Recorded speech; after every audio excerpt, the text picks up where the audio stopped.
So there's often an issue with these JoJo tanks is to work out how full they are, because there's no indication unless you put some sort of float system inside to give you an indicator. So I thought I'd make up a quick indicator so I could see how full it was, and I'll show you how it's done. So basically that's my main valve coming out.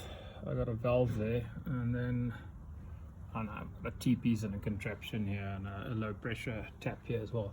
What I did is, on the T-piece, you get these inspection valves. I drilled a hole and I screwed in one of these irrigation nipples, and then I connected a clear tubing basically all the way up to the top, and then you can see over here, you can't see very nicely, but that's my water level there.